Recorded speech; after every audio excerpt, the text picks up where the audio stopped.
हुताशनी पौर्णिमेला चंद्रग्रहण आल्या कारणाने नेमकी आपल्याला होळी कधी साजरी करायची आहे, त्याचबरोबर हे चंद्रग्रहण होळीच्या दिवशी आलेलं आहे की धुलीवंदनाच्या दिवशी आलेलं आहे, या चंद्रग्रहणाचे वेध आपल्याला कधीपासून पाळायचे आहेत, कारण हे चंद्रग्रहण भारतामध्ये दिसणार आहे आणि गर्भवती महिला, लहान मुलं, ज्येष्ठ मंडळी यांनी वेधादी नियम कधीपासून पाळायचे आहेत, कारण आपल्यासाठी आणि त्यांच्यासाठी वेगळा टायमिंग असतो।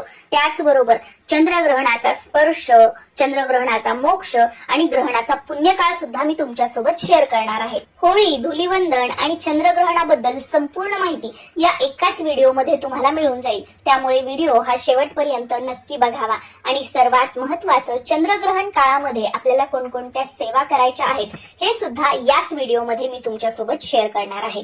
यंदा 2026 मध्ये हुताशनी पौर्णिमा ही 2 मार्च सोमवारी संध्याकाळी 5:55 सुरू होत आहे आणि पौर्णिमेची समाप्ती ही 3 मार्च रोजी मंगळवारी सायंकाळी 5:07 होणार आहे। आता सर्वात महत्त्वाचा प्रश्न की होलिका दहन नेमकं आपल्याला कधी करायचं आहे, तर 2 मार्च 2026 सोमवारी सायंकाळी प्रदोष काळामध्ये आपल्याला होलिका दहन करायचं आहे। आता तुमच्या मनामध्ये इथे एक प्रश्न येईल की 2 मार्च रोजी सायंकाळी 5:55 हुताशनी पौर्णिमा सुरू होत आहे आणि 3 मार्चला सायंकाळी 5:07 संपत आहे, तर खऱ्या अर्थाने होळी ही आपण उदय तिथीनुसार मंगळवारी 3 मार्चला साजरी करायला हवी, मग आपण 2 मार्चला का साजरी करत आहोत? तर थांबा, तुमच्या या प्रश्नाचं उत्तर सुद्धा आता मी तुम्हाला देते। कारण की 3 मार्चला ग्रस्तोदित चंद्रग्रहण आहे, म्हणजे हे चंद्रग्रहण आपल्याला भारतामध्ये सुद्धा दिसणार आहे आणि याचे सगळे वेदाधी नियम आपल्याला पाळायचे आहेत। आणि 3 मार्च रोजी प्रदोष काळ सुरू होण्यापूर्वीच हुताशनी पौर्णिमेची जी तिथी आहे ती समाप्त होत आहे, म्हणून धर्मसिंधू या ग्रंथातील वचनांनुसार होलिका दहन हे आपल्याला 2 मार्च रोजी सोमवारी प्रदोष काळामध्ये करायचं आहे। त्यामुळे चंद्रग्रहणाचा होलिका दहनासाठी कोणताही अडथळा येणार नाही, कारण चंद्रग्रहण जे आहे ते 3 मार्च रोजी मंगळवारी असणार आहे आणि याच दिवशी धुलीवंदन आहे, म्हणजे धुलीवंदनाच्या दिवशी चंद्रग्रहण आलेलं आहे। होळीचा आणि चंद्रग्रहणाचा काहीही संबंध नाहीये। हे चंद्रग्रहण भारतात दिसणार आहे, त्यामुळे आपल्याला या ग्रहणाचे सगळे वेदाधी नियम सुद्धा पाळायचे आहेत। हे चंद्रग्रहण 3 मार्चला दुपारी 3:20 सुरू होईल आणि 3 मार्च रोजीच संध्याकाळी 6:46 हे चंद्रग्रहण संपणार आहे। हे चंद्रग्रहण या वर्षातील 2026 मधील पहिलं चंद्रग्रहण असणार आहे। चंद्रग्रहणाचा सूतक काळ हा ग्रहणाच्या 9 तास आधीपासून सुरू होत असतो, त्यामुळे 3 तारखेला सकाळी सूर्य उदयापासून ते संध्याकाळी 6:48 पर्यंत या चंद्रग्रहणाचे वेदाधी नियम आपल्याला पाळायचे आहेत। आता गर्भवती महिला, वृद्ध मंडळी आणि लहान मुलांसाठी सूर्य उदयापासून हे नियम पाळण्याची गरज नाही, तुमच्यासाठी वेगळा टायमिंग आहे, तो सुद्धा आता पुढे मी तुमच्यासोबत शेअर करणार आहे। पण सर्वात महत्त्वाचं, ज्या गर्भवती महिला आहेत, लहान मुलं आहेत किंवा वृद्ध मंडळी आहेत, तुमची काही ट्रीटमेंट सुरू असेल तर डॉक्टरांचा सल्ला घ्या। तुमच्या ज्या काही गोळ्या आहेत त्याचे जे काही टायमिंग्स आहेत ते पाळण्याचा प्रयत्न करा। सर्वप्रथम तब्येतीची काळजी घ्या आणि त्यानंतर चंद्रग्रहण, वेदादी नियम या सगळ्या फंद्यामध्ये तुम्ही पडू शकता। डॉक्टरांनी तुम्हाला कोणतेही प्रिकॉशन्स घ्यायला सांगितलेले नाहीयेत, तुम्ही एकदम हेल्दी आहात। तर अशा वेळी या ग्रहण काळामध्ये गर्भवती महिलांनी एका जागेवर बसायचं आहे, तुम्ही रिलॅक्स होऊन बसा, असं काही नाही की मांडीच घालून बसा, उठूनच बसा। आपल्या घरातील जी मोठी मंडळी सांगतात, जसं की मला सुद्धा बघा, माझ्या सासूबाई असतील किंवा आजी सासू असतील, आजी असेल, आई असेल, काकू असेल, मावशी असेल, त्यांनी ज्या गोष्टी सांगितल्या होत्या पाळण्यासाठी ग्रहण काळामध्ये, त्याच मी तुमच्यासोबत शेअर करत आहे।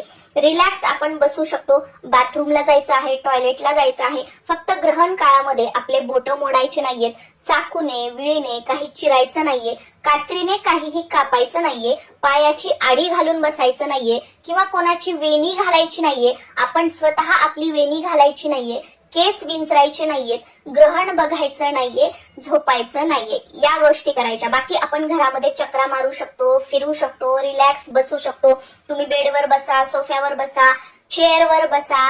त्यानंतर या ग्रहण काळामध्ये तुम्हाला जे म्युझिक आवडतं ती गाणी तुम्ही ऐकू शकता, किंवा जे स्तोत्र मंत्र तुम्हाला ऐकायला आवडतात ते स्तोत्र मंत्र तुम्ही मोबाईलवरती ऐकू शकता, किंवा जे स्तोत्र मंत्र तुम्हाला पाठ आहेत म्हणता येतात ते तुम्ही म्हणू शकता, किंवा तुमच्याकडे एखादं छानसं पुस्तक असेल तर ते तुम्ही वाचू शकता, किंवा एखादा ग्रंथ असेल तर तो सुद्धा या ग्रहण काळामध्ये तुम्ही वाचू शकता. आणि हे काहीही शक्य नसेल तर जो कोणता मंत्र तुम्हाला येतो तर पूर्ण ग्रहण काळामध्ये तुम्हाला मंत्र जाप करायचा आहे. आपल्या पोटावर तुम्ही हात ठेवू शकता. पोटावर हात ठेवून किमान स्वतःला ऐकू येईल अशा आवाजामध्ये मंत्र चॅन्टिंग करण्याचा प्रयत्न करा. असं म्हटलं जातं की आपल्या पोटावर हात ठेवून स्वतःला ऐकू येईल अशा आवाजात जर आपण मंत्र स्तोत्र म्हटली तर आपल्या बाळाला सुद्धा त्याचे आशीर्वाद मिळत असतात आणि आपल्या बाळापर्यंत ती सेवा पोहोचत असते. या ग्रस्तोदित चंद्रग्रहणाचा स्पर्श हा 3 मार्च रोजी दुपारी 3:20 पासून सुरू होईल. तो ग्रहणाचा मोक्ष हा 3 मार्च रोजी संध्याकाळी 6:46 पर्यंत असेल.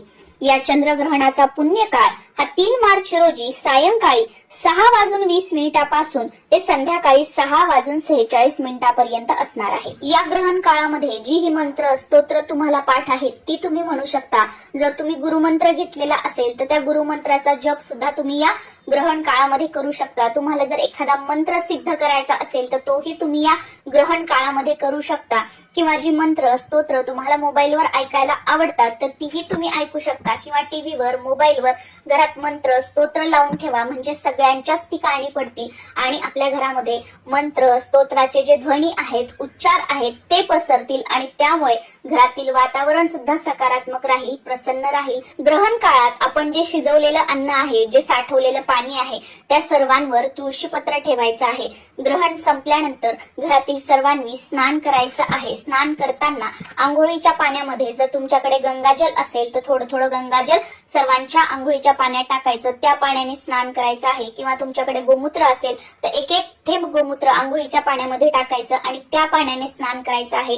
घर झाडून पुसून घ्यायचं आहे, देवपूजा करायची आहे आणि त्यानंतर मग आपण जेवण वगैरे तुम्हाला ज्या काही गोष्टी असतील खायचं प्यायचं असेल त्या आपण करू शकतो. आय होप या व्हिडिओ मधून तुम्हाला चंद्रग्रहण आणि होळी संदर्भातील संपूर्ण माहिती मिळालेली असेल. पण तरी सुद्धा अजून काही प्रश्न असतील तर खाली कॉमेंटमध्ये तुम्ही विचारू शकता. नक्कीच त्यांची उत्तरं देण्याचा मी प्रयत्न करेल. नमस्कार. तुम्हा सर्वांना होळी